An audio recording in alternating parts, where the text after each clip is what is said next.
Hi friends, அஸ்ஸலாமு அலைக்கும். Welcome back 3 roses smiley. நம்ம சேனலில் இன்றைக்கி என்ன பார்க்க போகிறோம்னாக்கா, இன்றைக்கி சூப்பரான ஒரு ருசியான அட்டகாசமான ஒரு சாம்பார் தாங்க வைக்க போகிறோம். கல்யாண வீட்டு சாம்பாரே தவிர்த்துறங்க, அந்த டேஸ்ட்டில் இருக்கும். நீங்கள் இந்த மாதிரி ட்ரை பண்ணி பாருங்கள் ஃப்ரெண்ட்ஸ். உங்கள் சாம்பார் சூப்பராக இருக்கணுமா, ருசியாக இருக்கணுமா, அப்போ இந்த மாதிரி ட்ரை பண்ணுங்கள். அதுக்கு 100 கிராம் அளவுக்கு நான் வந்து பருப்பு கழுவி எடுத்துக்கிட்டேன். தண்ணி தேவைக்கேற்ப சேர்த்துக்குங்க, பருப்பு வேகிற அளவுக்கு.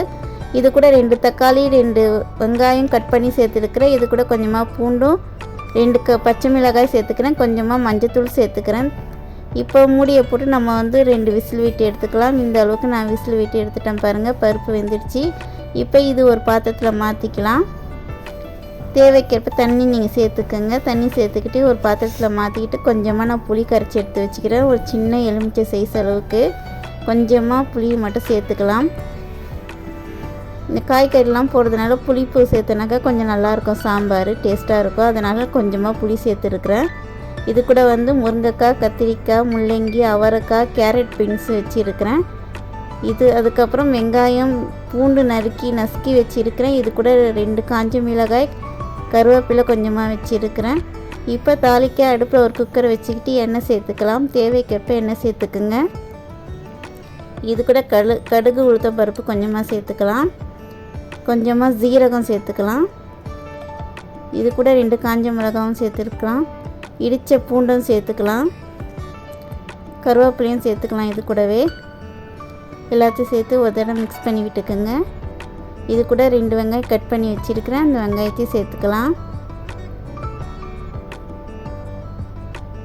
நல்லா ஒரு தடவை நல்லா வதக்கி எடுத்துக்கோங்க. இந்த அளவுக்கு வதங்கினா போதும். இது கூட நம்ம கத்திரிக்காய் ஃபஸ்ட்டு சேர்த்துக்கலாம். கத்திரிக்காய் லைட்டாக வதக்கி எடுத்துக்கலாம். கத்திரிக்காய் லைட்டாக வதங்கினதுக்கப்புறம் இது கூட அவரைக்காவையும் சேர்த்துக்கலாம். இது கூட கேரட் பீன்ஸையும் சேர்த்துக்கலாம்.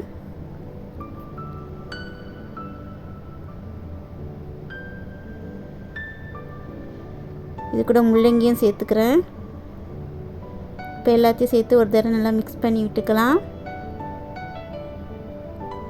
இது கூட முருங்கைக்காயும் சேர்த்துக்கலாம். காய்கறியும் சேர்த்தாச்சு. நல்லா ஒரு தடவை நல்லா பச்சை வாசனை போகிற அளவுக்கு ஒரு தடவை நல்லா வதக்கி எடுத்துக்கலாம். இந்த அளவுக்கு வதங்கிடுச்சு. இப்போ இது கூட நம்ம மிளகாய்த்தூள் சேர்க்கலாம். மிளகாய்த்தூள் 2 ஸ்பூன் அளவுக்கு சேர்க்குறேன். மஞ்சள்தூள் ஒரு 1/4 டேபிள் ஸ்பூன் அளவுக்கு சேர்த்தா போதும். இப்போ எல்லாத்தையும் சேர்த்து நல்லா மிக்ஸ் பண்ணி விட்டுக்கோங்க. ஒரு 5 நிமிஷம் மட்டும் வதக்கிக்கலாம். இப்போ எல்லாத்தையும் வதக்கியாச்சு. இது கூட நான் வந்து பெருங்காயத்தூள் சேர்த்துக்கலாம்.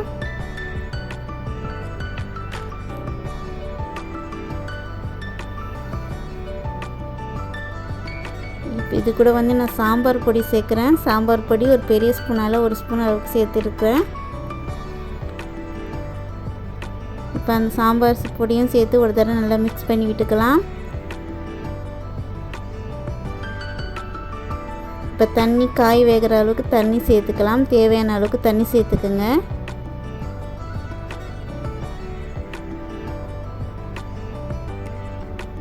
இப்போ இது கூட தேவைக்கேற்ப உப்பு சேர்த்துக்கலாம். இப்போ மூடியை போட்டு ஒரு 5 நிமிஷம் மட்டும் ஒரு கொதி வருத்தம்.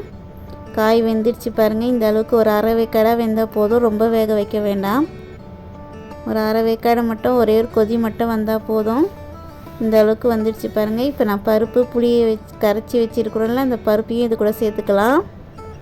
இப்போ பருப்பெல்லாம் சேர்த்தாச்சு. தண்ணிலாம் உங்கள் தேவைக்கேற்ப நீங்கள் சேர்த்துக்கோங்க. சேர்த்துக்கிட்டு ஒரு தடவை மிக்ஸ் பண்ணி விட்டு இது கூட நான் மாங்காய் சேர்த்துக்கிறேன். மாங்காய் கட் பண்ண மாங்காய் சேர்த்து அதுக்கப்புறம் நான் மல்லி தலை கட் பண்ணி வச்சுருக்கிறோம். பொடிசாக நறுக்கிய அதையும் இது மேலே தூவி விட்டு இறக்குனாக்கா சாம்பார் ரெடிங்க. அவ்வளோதாங்க. கல்யாண வீட்டு சாம்பாரே வந்து தோற்று போவோம். அந்த அளவுக்கு இந்த சாம்பார் ருசியாக இருக்கும் ஃப்ரெண்ட்ஸ். நீங்களும் இந்த மாதிரி ட்ரை பண்ணுங்கள். அவ்வளோதான் ஃப்ரெண்ட்ஸ். உங்களுக்கு இந்த வீடியோ பிடிச்சிருந்தேனாக்கா மறக்காமல் லைக் பண்ணுங்கள், ஷேர் பண்ணுங்கள், கமெண்ட் பண்ணுங்கள், சப்ஸ்கிரைப் பண்ணுங்கள் ஃப்ரெண்ட்ஸ். பாய். இன்னொரு ரெசிபியில் சந்திக்கிறேன்.